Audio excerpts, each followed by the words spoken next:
여러분 3기 신도시 시민들 아니면 도민들 여기요 장난이 아닙니다. 그냥 반발이 굉장히 심해요. 얼마만큼 심하냐 하면요. 땅 뺏고 세금 폭탄 때린다고 그야말로 난리를 치고 있습니다.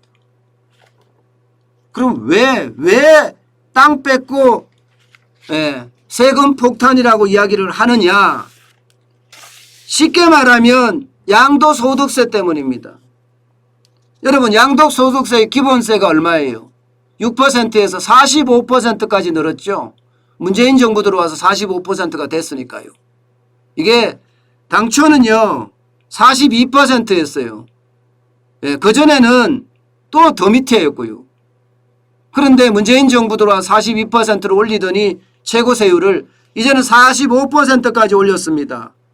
그랬더니 양도소득세가 장난이 아니라는 거예요. 내가 신도시 만들어 달라고 했느냐. 나는 내 땅에다가 농사 짓고 내 땅에서 나는 곡식 먹으면서 여생을 즐겨도 좋은데 아니 내 땅을 정부가 어느 날 지정을 해놓고 땅까지 일방적으로 가져가면서 양도세를 30%를 내라고 한다. 이게 말이 되느냐. 이런 이야기입니다. 15억을 보상을 해주면요. 그중에 5억 원이 세금이라는 거예요. 5억 원이. 아니 여러분 생각을 해보세요. 양도세 엄청나게 올렸기 때문에 신도시 주민들이 지금 반발이 장난이 아닙니다. 이게 우리가 일반적으로 느끼는 것도 그렇잖아요. 여러분도 그렇고 저도 그렇고 집 한 채만 있으면 세금 폭탄이라고 이야기할 정도로 공시가격을 올리는 바람에 집값이 장난 아니게 올랐어요. 정부가 부동산 정책을 실패하는 바람에 집값이 또 올랐어요. 그러면 집값 내가 올렸습니까? 정부의 정책 실패잖아요. 정부의 정책 실패면 정부의 정책 실패에 대한 책임을 사실은 물어야 됩니다. 한두 번도 아니고 지금 애초부터 이야기를 했어요. 주택은 공급 중심으로 가야 된다. 세금 규제 중심으로 가서는 안 된다. 세금 폭탄으로 가서는 집값이 안 잡힌다. 대한민국의 사람들은 집에 대한 소유욕이 굉장히 크다. 그렇기 때문에 공급을 뒷받침해 주면서 그것도 필요한 곳에 원하는 곳에 공급을 뒷받침해 주면서 강남이겠죠. 해주면서 주택정책을 폐해야 한다. 제가 목이 터져라 이야기했습니다. 그런데 단 한마디도 지금까지도 안 변했어요. 그런데 집값은 천정부지로 올랐어요. 그 세금 폭탄은 우리가 고스란히 지금 맞고 있습니다. 국민들은 하나같이 부동산 정책 잘해달라고 이야기했지만 정부는 26번의 대책을 냈으나 그 대책이 모두 실패로 돌아가고 말았습니다. 그래서 우리는 세금 폭탄을 맞았거든요. 마찬가지로 신도시에 있는 사람들도 지금 똑같다는 이야기예요. 신도시라는 게 여러분도 알다시피 한두 곳이 아니잖아요. 그죠? 하남 교산인가요? 여기서부터 시작해서 남양주, 왕숙, 고양, 창릉, 인천, 계양, 부천, 대장, 안산, 장상 뭐 한두 군데가 아닙니다. 물론 안산, 장산은 신도시에 포함이 되지 않았지만 하남, 교산이 포함됐죠. 여기들 지금 모두가 다 장난 아니에요. 그러니까 세금을 워낙 많이 떼니까요. 쉽게 말하면 토지주들이 나 못하겠다는 거예요. 나 못하겠다.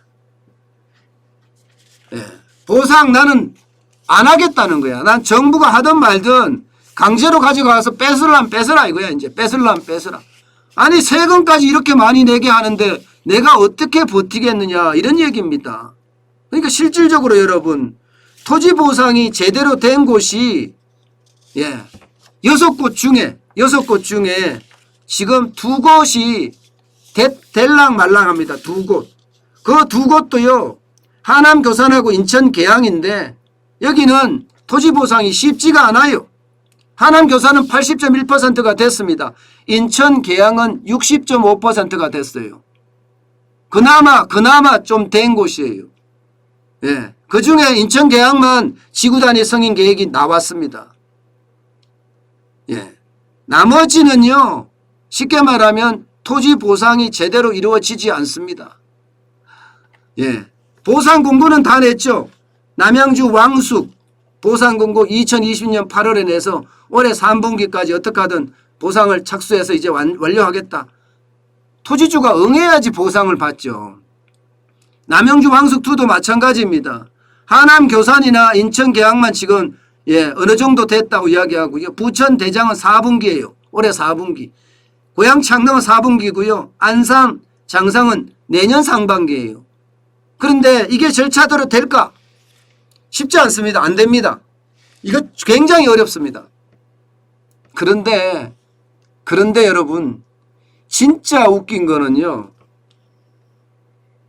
야, 여러분, 사전 청약을 한대. 7월이 올해 이번 달이에요. 이번 달에는 인천 계양의 1100가구를 사전 청약하고요. 10월에는 왕숙2입니다. 왕숙2. 남양주 왕숙2가 1400가구를 분양을 하고요. 11월에는 하남 교산이 1000가구 정도 분양을 한다고 합니다. 또 12월에는 왕숙1이 2300가구, 고양 창릉이 1700가구, 부천 대장이 1900가구, 안산 장상이 1000가구 정도 진행할 예정이래요. 제가 왜 웃냐고요? 여러분, 보상도 안 됐어요.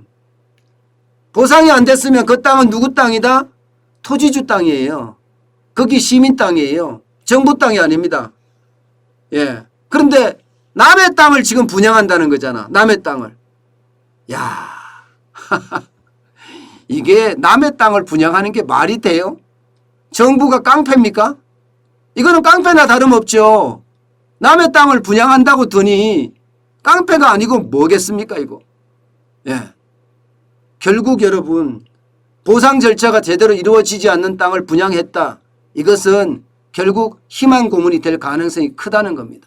보상하고 나중에 집 지을 때까지 10년, 20년까지도 걸릴 수도 있어요. 그렇다면 분양받은 사람들은 어떻게 되나요? 분양받은 사람들은. 이게 가격이 싼지 모르겠지만 10년 동안 그 집에 못 들어간다고 생각을 해보세요. 분양받으나 마나지. 적어도 분양하면 3, 4년 안에는 집에 들어간다는 보장이 있어야 되잖아요. 그런데 10년 넘어가면 어떻게 됩니까? 그게 희망 고문이라는 겁니다. 저는 정부의 정책을 보면 남의 땅을 분양하는 희한한 일까지 지금 벌어지고 거기에다가 이게 사전 청약까지 받는다고 이야기하니 참 진짜 웃깁니다. 게다가 이게 저는 분양도 이게 싸지 않을 것 같아요. 왜냐하면요, 이게 토지 보상을 하려고 그러면 반발이 심하잖아요. 반발이 심하면 결국 보상가를 올려줄 수밖에 없거든요. 그러면 보상가가 정부가 이야기하는 거는 한 10조 정도 들어갈 거다 이렇게 예상을 하지만 실제로는 20조 이상이 들어갈 가능성도 큽니다. 2배. 2배 보상이 일어날 가능성도 커요. 그렇게 됐을 때 분양가가 쌀까? 저는 그것도 장담할 수 없다고 생각합니다. 그것도. 좀 더 지켜봐야 되겠지만 일단 토지주들이 지금 땅을 안 내놓으려고 하는 것, 여기에다 보상가가 높아지는 것, 여기에다가 보상하고 실제 입주까지는 10년 이상 걸리는 희망 고문이 된다는 것, 이런 것들이 복합적으로 작용하지 않을까 싶습니다. 결국 토지주들에게 세금을 낮춰주는 것, 이것도 하나의 방법일 수도 있는데 그렇게 되면 또 한번 이게 결국은요 그렇게 되잖아요. 형평성에 또 어긋나잖아. 불공정이 되잖아. 어쨌든 지금 정부는요 부동산 정책을 누더기로 만들어 놔서 어떤 일을 하더라도 국민적 저항을 받을 수밖에 없다. 저는 이렇게 보입니다. 그만큼 심각하다는 이야기입니다.